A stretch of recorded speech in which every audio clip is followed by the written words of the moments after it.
Echilibru, sunt gazda dumneavoastră, psiholog Elena Harbor, iar astăzi avem un subiect foarte interesant. Am fost întrebată de multe ori cum anume se întâmplă atunci când patologiile de personalitate, în mod special narcisicul și borderline, pentru că ei suferă schimbări mai vizibile, mai dramatice, se schimbă.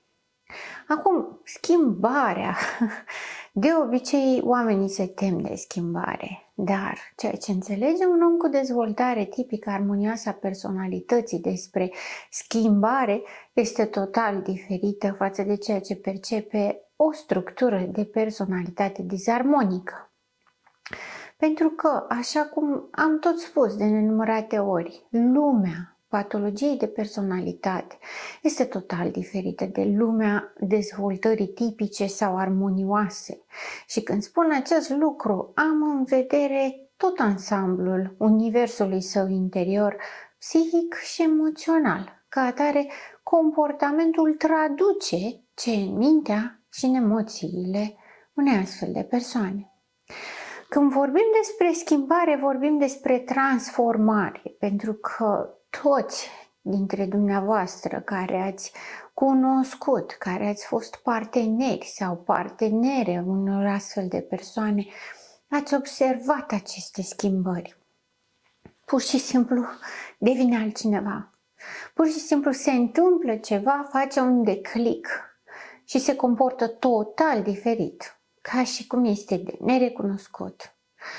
Și acest lucru nu este o impresie, pentru că de cele mai multe ori, pentru persoana cu dezvoltare tipică sau pentru partenerul de viață, de cuplu, intim și așa mai departe, o astfel de transformare este dramatică, este șocantă.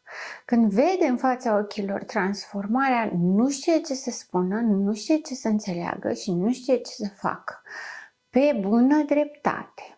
Pentru că această schimbare presupune schimbarea între tipologii de personalități și voi explica ce înseamnă acest lucru. Vă mai vorbisem într-o ediție anterioară despre personalitatea disociată, adică acele sau celebrele personalități multiple.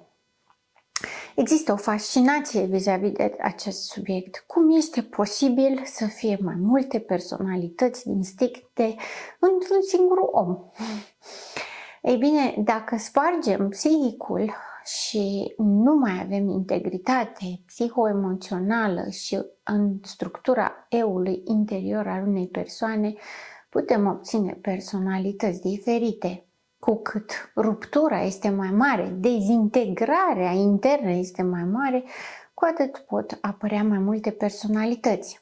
Însă, când vorbim despre această schimbare la narcisic sau la borderline, deja avem o tipologie, adică există o structurare diformă privind una dintre personalități. Ca atare, schimbarea vine în mod dramatic cu o altă personalitate, de obicei total diferită sau în opoziție cu cea diagnosticată sau cea care este cea mai frecventă, preponderentă, însă nu este considerată disociere.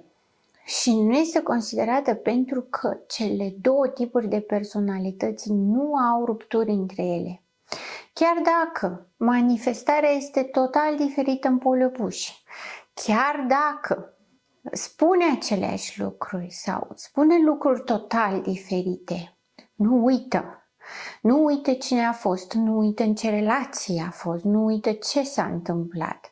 În personalitățile disociate există această ruptură atât de dramatică încât nu există nicio legătură între personalități.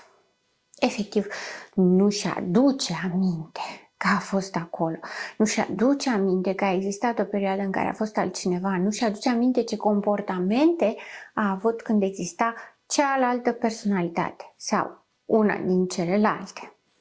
În general, disocierea, despre care am mai vorbit în alte ediții, presupune o rupere de sine și cam întotdeauna sunt minim 3.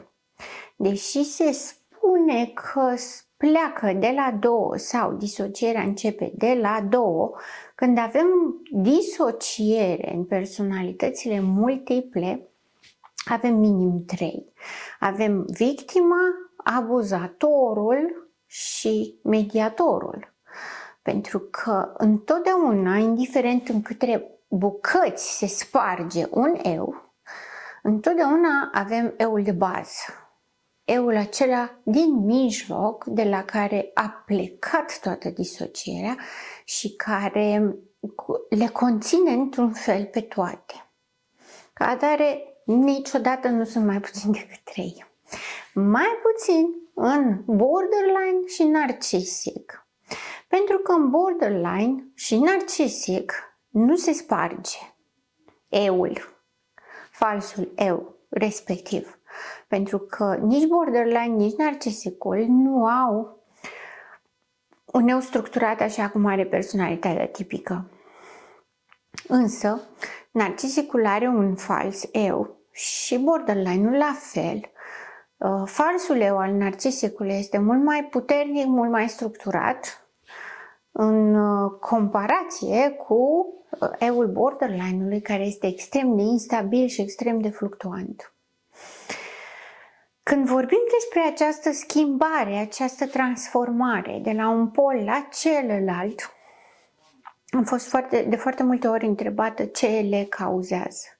Dacă e narcisic, de ce nu rămâne narcisic și se transformă în borderline? Dacă este borderline, de ce nu rămâne borderline și se transformă în psihopat?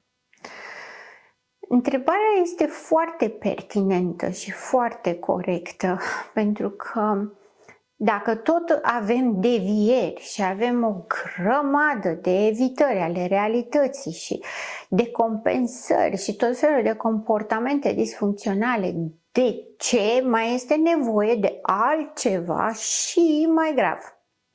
Pentru că la ambele, după cum am precizat mai devreme, schimbarea se duce în ceva mult mai grav. Este important să știm acest lucru pentru că majoritatea oamenilor, mai ales partenerii persoanelor cu tulburări de personalitate, speră într-o astfel de schimbare. Cât o soție așa în încăpățânarea asta, poate te liniștești și tu la un moment dat. Cât o să fii abuzator, poate mai obosești, poate îți mai dai seama că greșești. Și ca atare speră în mod naiv la această schimbare ca o îmbunătățire. Ei bine, eu când vorbesc de schimbare și de această transformare a lor, nu am în vedere schimbarea pozitivă. Nu doar pentru că la patologiile de personalitate nu este posibilă o schimbare pozitivă, ci pentru că schimbarea presupune transformare într-un colaps. Știu, sună dramatic și vreau să explic acest lucru. Întotdeauna, o astfel de personalitate disarmonică are acces la toate dimensiunile la care o persoană cu dezvoltare tipică, normală, nu are. Dacă o persoană normală este coerentă, concretă, începe o sarcină și trebuie să o ducă la capăt, patologia își permite să nu facă acest lucru. Își permite să se plictisească pe parcurs, să schimbe sarcinile, să se sature, să nu mai aibă chef și așa mai departe. Ca atare, în general, ne e greu să ne imaginăm că o astfel de persoană poate ajunge la colaps. De ce? Poți să le faci pe toate, nu ai constrângeri, nu respecti regulile, nu respecti limitele, ceilalți sunt pentru tine numai obiecte. Ce ar putea să te enerveze sau să te streseze atât de mult încât să ajungi la colaps? Am mai spus-o. Persoanele care au tulburări de personalitate sunt mult mai fragile și mult mai sensibile decât o personalitate cu dezvoltare tipică. Foarte mult mai sensibile și mai fragile. Narcisicul, de exemplu, este extrem de sensibil la umilire. și la respingere. Ce înseamnă asta este că, practic, într-o viață obișnuită, când avem genul de glume de tip teasing, te înțep, sunt ironii ușoare, care nu rănesc pe nimeni, dar întărât așa un pic, narcisicul le înțelege ca umilințe și reacționează ca atare. Este foarte profund rănit, deranjat, se enervează, reacționează pe măsură. Sigur, ați observat că niciunul nu suportă glumițe. Totul trebuie să fie foarte serios sau foarte cu mânuși albe, eventual vreo 2-3 perechi, una peste cealaltă. Pentru că imediat îl deranjează orice, pentru că le ia pe toate foarte personal. Totul este despre el și ca atare orice glumă de acest gen îl vizează pe el direct. Borderline are sensibilitate la respingere. Respingerea vis-a-vis de o iubire sau o relație sau apartenență, ideea de respingere, excludere. Ca atare, borderline-ul este foarte, foarte sensibil la orice dovadă cât de mică, chiar și inventată, imaginată, de abandon.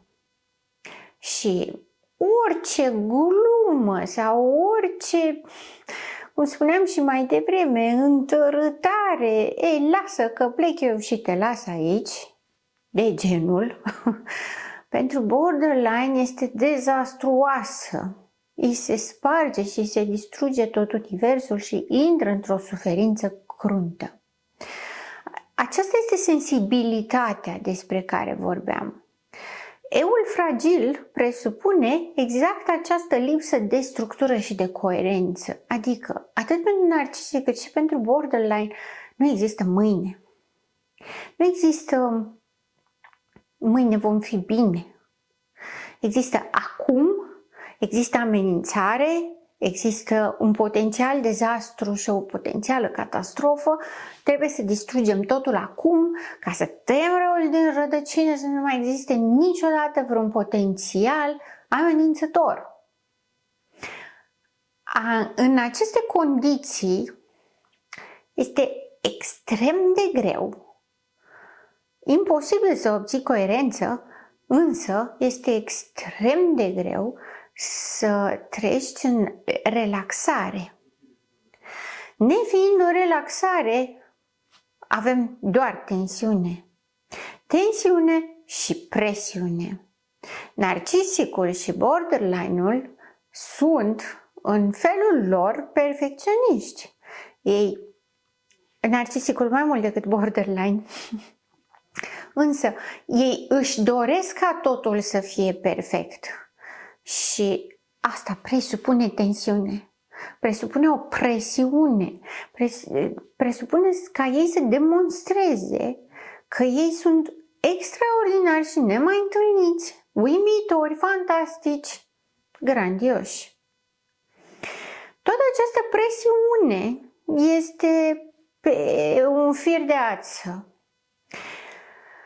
Știți că spuneam de multe ori, partenerii se simt de parcă ar merge pe coș de ouă sau de parcă ar merge pe sârmă. Atunci când sunt în relație cu narcisicul sau borderline, ca nu cumva să-i deranjeze. Pentru că se supără și partenerilor le pasă să nu-i supere. Firesc, dacă suntem într-o relație, nu suntem ca să ne supărăm unul pe celălalt sau să ne enervăm unul pe celălalt, ci suntem ca să ne facă plăcere. Însă borderline-ul și narcisicul merg pe sârmă toată viața lor, pentru că ei nu sunt inconștienți, ei știu ce se întâmplă, ei știu că nu se adaptează, ei știu că nu fac față realității și relațiilor normali. Ca atare, cum spuneam și într-o altă ediție, frica cea mai mare este de dezvăluire, să nu știe cine sunt, să nu știe nimeni cine sunt ei cu adevărat. Și de aici și frica de intimitate. Însă, să nu știe nimeni cine sunt, să nu știe nimeni că mi-e frică, să nu știe nimeni că nu sunt așa perfect cum îmi doresc să fiu, să nu știe nimeni nimic despre mine. Este o presiune fantastică. Mai mult decât atât, în momentul în care nu știe nimeni nimic despre mine, ceea ce se întâmplă este că elaborez un plan extrem de minuțios de care trebuie să mă țin ad literam în fiecare secundă, să nu fac niciodată nicio greșeală, nici cea mai mică, ca nu cumva secretul meu să fie dezvăluit. Vedeți, este foarte important și pentru narcisic, mai puțin pentru borderline, să nu fie cunoscuți ca atare. Pentru că dacă narcisicul protejează cu orice preț imaginea lui, borderline-ul este mult mai nonșalant, adică își permite să se dezvăluie cu lucrurile mai puțin plăcute pentru că îi place impactul, dar nu vrea să fie tratat ca atare. Nu vrea ca ceilalți să aibă o atitudine foarte clară sau să-și ia decizii vis-a-vis de asta. Ca atare și borderline-ul își protejează imaginea, dar într-un alt fel. Iată că presiunea la care astfel de persoane sunt supuse este enormă. Este mult mai mare decât orice persoană cu dezvoltare tipică își poate imagina. Sau, ca să facem altfel, sau să facem acest exemplu mai clar, în momentul în care o persoană cu dezvoltare tipică simte că a ajuns la capătul puterilor, nu mai poate, este în pragul nebuniei, cum se spune în popor, în limbajul uzual, abia atunci, în momentul ăla, trăiește ce trăiește o persoană cu tulburare de personalitate în mod uzual. E un pic paradoxal, pentru că dacă o persoană cu dezvoltare tipică se uită la persoana cu tulburare de personalitate, poate să spună: Doamne, dar ei par atât de reci și eu magici și ei n-au nimic. Eu încerc să explic, să arăt, să-i fac să înțeleagă și trece pe lângă ei totul. Nu-i atinge nimic. Ei bine, nu este așa. Ei sunt mult mai sensibili, doar că, neavând empatia și capacitățile de emoții pozitive și respectiv de reglarea emoțiilor pozitive, au o rezistență foarte scăzută la aceste puncte vulnerabile. Ca atare, acolo unde un om obișnuit, un om tipic, un om cu dezvoltare normală, nu se simte jignit, poate un pic deranjat, disconfortabil, dar nu jignit, narcisicul și borderline se simt distruși. Distruși în mod catastrofal. Ok, dar asta nu este ceea ce declanșează o schimbare. Schimbarea este declanșată în mod special de niște factori foarte puternici. Un disconfort psiho-emoțional atât de puternic și atât de copleșitor, încât sparge toate defensele, tot eul fals, tot ce a construit până atunci ca un soi de identitate și aduce în prim plan o altă variantă a sinelui care ar fi menită să salveze. Pentru că ce are personalitatea cu dezvoltare tipică și nu are personalitatea disarmonică este rezistența. Persoana cu dezvoltare tipică rezistă pe termen lung, în timp ce persoana cu personalitate disarmonică nu rezistă. Nu are toleranță la frustrare, nu are consistență, nu are coerență și nu rezistă.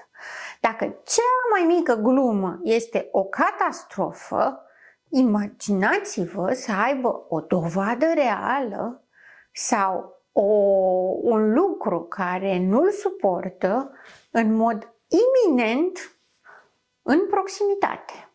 Adică nu mai poate să scape, nu mai poate să fugă, nu mai poate gestiona sub nicio formă.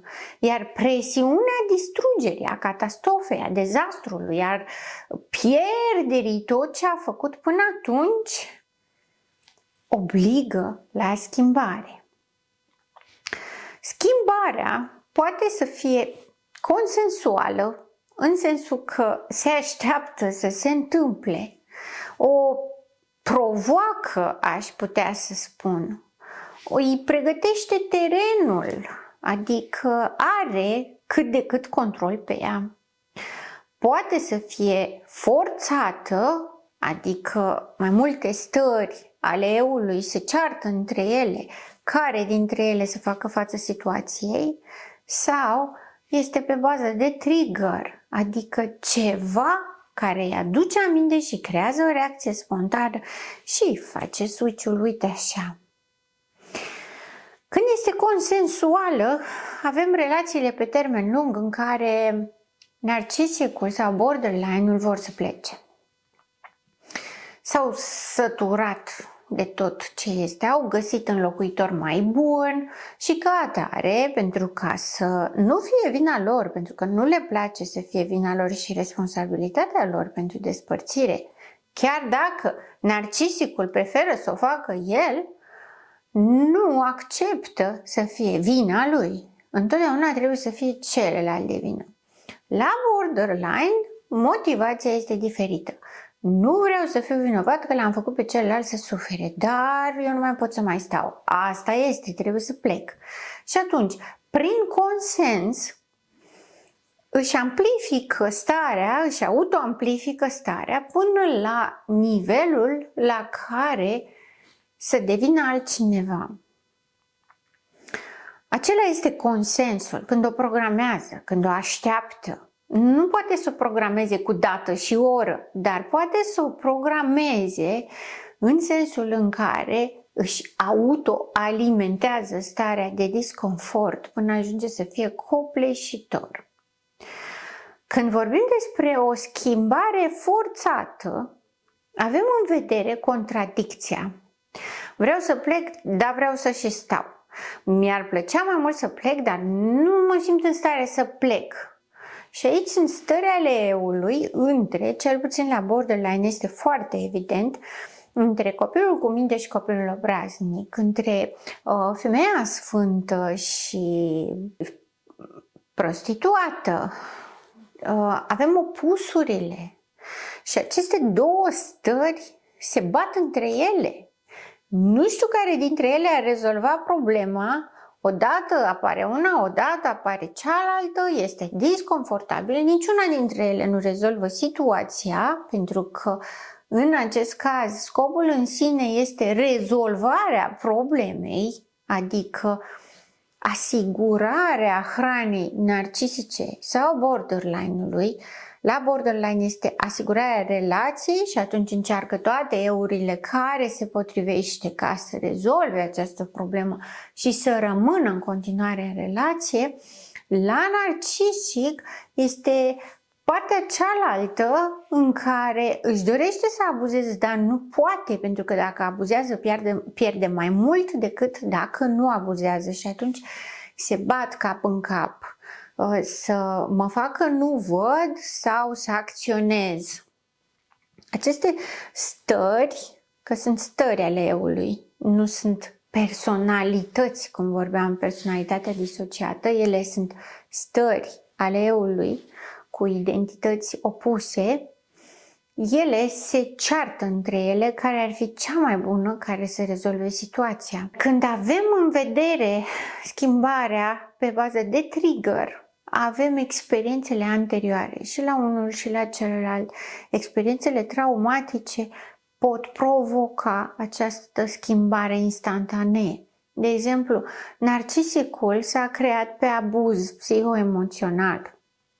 Dacă prin surprindere, fără să se aștepte, cineva vine și are un comportament agresiv fizic, verbal, abuzator, se blochează și se infantilizează, adică schimbă starea eului la copilul imatur. La borderline, avem partea de trigger în sensul de abuz sexual, abuz emoțional, respingerea, distrugerea, da, pentru că și parte din comportamentele de automutilare la borderline sunt bazate tot pe trigger. Desigur că atunci când vorbim despre instalarea schimbării, avem semne de dinainte, pentru că întrebarea, sau cele mai multe întrebări despre acest lucru erau: putem să ne dăm seama de dinainte când urmează o criză sau o schimbare? Pentru că aceste schimbări sunt într-adevăr înspăimântătoare. Dacă știi un om într-un fel anume, faci un pattern și te aștepți la un comportament anume, devine predictibil. Problema cu personalitățile dezarmonice este că ele sunt impredictibile. Nu știi la ce te aștepți de la ele, dar cel puțin așteptările sunt într-un fel anume. Însă, atunci când are loc această schimbare, problema majoră este că nimic nu se mai repetă. Că tot ce știai nu mai există, pur și simplu a dispărut, pur și simplu în fața ta apare un alt om cu care nu știi ce să faci și te îngrozește. Pentru că nu știi cum să te raportezi la el, nu știi dacă este liniștea de dinaintea furtunii și nu știi dacă omul acela te cunoaște sau dacă ține la tine. Deci, practic, te simți pericol. Ca atare, schimbarea aceasta este înspăimântătoare. Cum spuneam mai devreme, există semne care conduc către schimbare. Pentru că schimbarea fiind o presiune la maxim care depășește limitele, presupune o perioadă înainte în care să aibă timp să se umple paharul, cum zicem în limba română. Ca atare există faza prodromală în care comportamentul se schimbă. Ori este o stare de șoc în care devine aproape catatonic, adică cumva o postură rigidă, înțepenită, dintr-o postură relaxată, foarte volatilă, foarte volubilă, devine dintr-o dată înțepenit, devine rigid, împietrește. Versus există și posibilitatea unui calm desăvârșit, cum este în cazul narcisicului. Avem un calm desăvârșit. Păi el, care era nervos din orice, era agitat, era pe fugă, dintr-o dată este foarte calm, foarte drăguț, foarte înțelegător.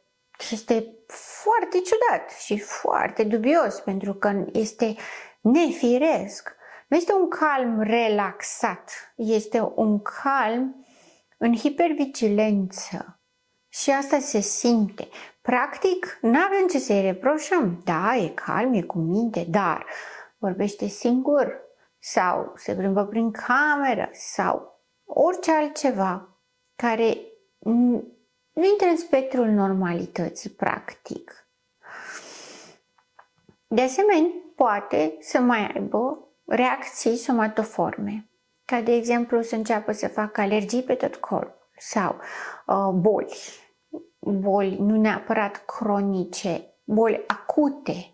Poate să sufere intervenții chirurgicale, poate să aibă tot felul de acuze de dureri cronice care nu se regăsesc în nicio tulburare, în nicio boală. De asemenea, per total, avem schimbarea personalității. Observăm dintr-o dată că avem un alt om. Noi principii, noi valori, noi lucruri care îi plac, ce îi plăcea înainte, nu mai place acum. Totul se schimbă, are altă semnificație. Deocamdată nu este la nivelul la care să cuprinde toată personalitatea, să șocheze. După faza prodromală, această etapă în care se schimbă, apar schimbările, ele sunt subtile, se simt, dar nu sunt semnificative și nu sunt stabile, vine etapa hiperreflexivă, adică devine foarte agitat, vorbește foarte mult, devine chiar paranoid, adică se cunoaște o stare de agitație similară cu starea de manie, însă este caracterizată de o hipersenzitivitate. Este o hipervigilență dusă la extrem combinată cu tensiune. Nu este, în manie de obicei, are foarte multe plăcere, e căutător de plăcere. În etapa hiperreflexivă este doar agitat, doar logoreic, dar se simte tensiune, foarte multă tensiune, haotică, fără sens, care nu trece, pentru că mai avem stări în care suntem agitați,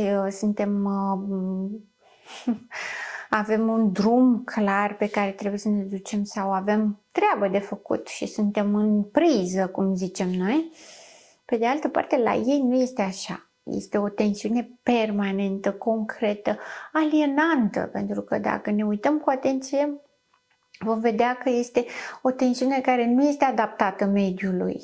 Este doar tensiunea care se simte, acea tensiune de zici că o tai cu cuțitul, dar ea nu este reactivă la ceva care se întâmplă în mediu. Nu este pe o amenințare percepută de noi. După această etapă vine faza lentă în care toate intră dintr-o dată într-o lentoare foarte mare. Această lentoare nu este comoditate, nu este lene, nu elimină din ea nimic ce se întâmpla și în faza de hiperreactivitate. Sunt exact același lucru, doar că totul se face mult, mult mai încet. Foarte multă lentoare, foarte lent, abia se mișcă. După această etapă de lentoare începe propriu-zis instalarea noii identități în care se produce un haos total, toate limitele sunt sparte, toate regulile sunt încălcate, începem să nu mai recunoaștem nimic, totul este un haos, trece dintr-una într-alta, nimic nu mai are sens. Totul este pe repede înainte și, în mod special, cu a provoca riscul până la disocierea completă. Acesta este procesul schimbării, pentru că schimbarea aceasta aduce la lumină acea parte de eu care ar putea corecta sau ține sub control vulnerabilitățile primei stări a eului, care n-a reușit să țină lucrurile sub control și n-a fost în stare să anuleze durerea. Pentru că totul este despre durere, despre percepția de a fi exclus, aruncat, alienat, singur, dezvăluit, torturat, chinuit, dezintegrat. Și atunci, dacă vechea personalitate a pierdut controlul și n-a putut asigura păstrarea eului fals în continuare, această nouă personalitate este menită să repare greșelile primeia. Pentru că nu există un raport corect cu realitatea și nu există un raport echitabil, întotdeauna se va trece dintr-o extremă în alta. Nu avem variante de mediu, pentru că asta ar presupune să știe ce este greșit și la o variantă și la cealaltă dintre cele două stări ale eului și ca atare nu există mediu. Că tocmai de aceea, la începutul ediției de astăzi, am vorbit despre cele trei personalități în personalitatea disociată, în care avem mediatorul.